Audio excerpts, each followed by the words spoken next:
I pray that you guys are having a beautiful, awesome, fantastic, magnificent, bright, beautiful, peace and calm day. I am coming before you guys today to do what I love to do.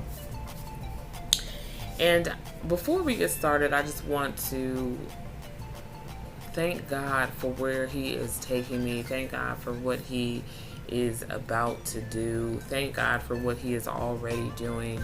It has been an awesome week. I'm telling you, the month has been very trying of July, but it has been just so awesome and revealing. And God is so amazing when you are ready. You know what I mean? Like when you start to understand your calling and where He's taking you and bringing you. And of course, He's not going to show it to us all at once, but it's just a refreshing thing that I don't want to ever lose in my walk with Him. Like God continues to keep cleaning me up, and as He's cleaning me up and as I'm staying focused on Him, He's revealing so much to me, and the reason He called me out, and the reason He called me to the reason he has a call on my life, basically. And I'm just so excited about it. And of course, I'm going to always be sharing with you guys that where God is calling me, what I'm doing, and how I'm doing it.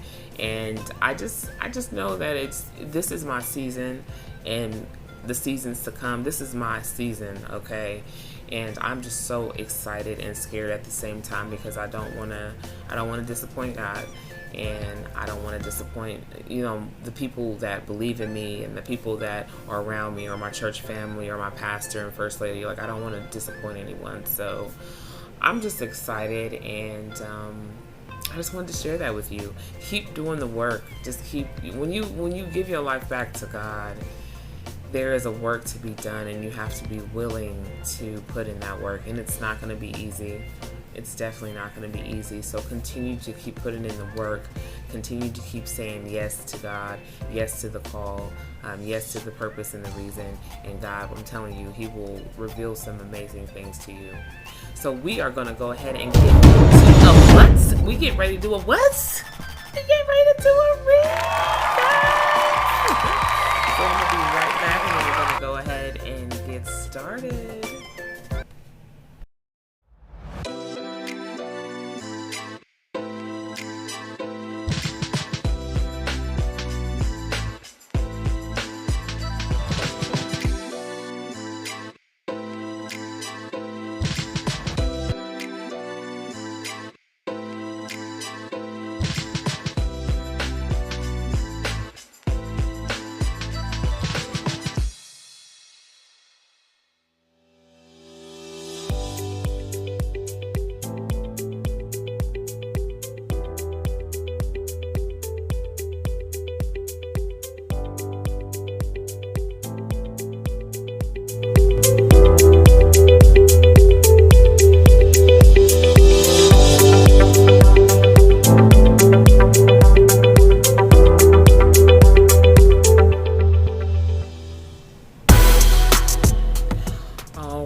So we're going to go ahead and get started.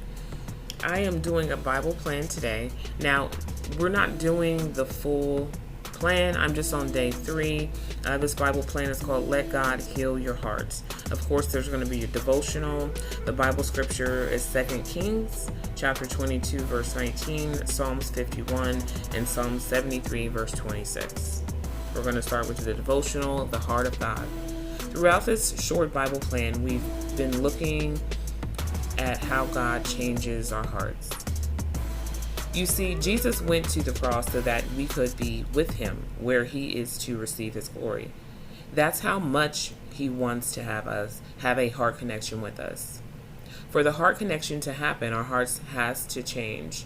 And when our hearts turn away, and how often they turn away, we need to turn back to Jesus. The problem is it's so hard to do that in our own strength.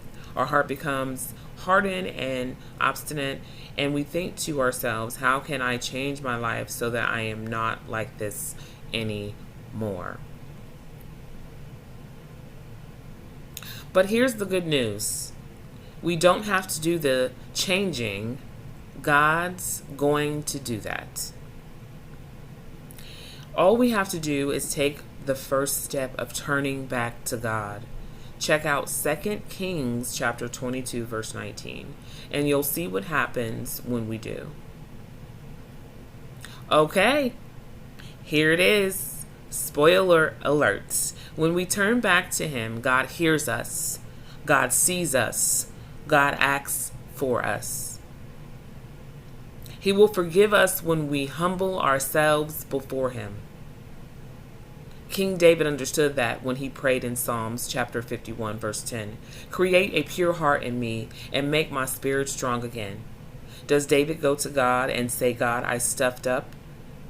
God, I committed adultery. I murdered a man, and I know I have to work hard to improve the way I live. And I promise you, God, I'm going to do better from now on. I'm going to try harder. No, he confesses his sin. Yes, but David knows he has to change, and he knows that he can't do it by himself. So instead of promising God that he'd try harder, he asked God for the one thing that is going to change him. God, create a pure heart in me and make my spirit strong again. He knows that he needs the power of God to change his heart. And so that's exactly what he asked God. My friend, there are so many people trying to turn their lives around. There are so many people trying harder and harder to please God. It doesn't work. The work harder strategy, basically it fails because only God has the power to change.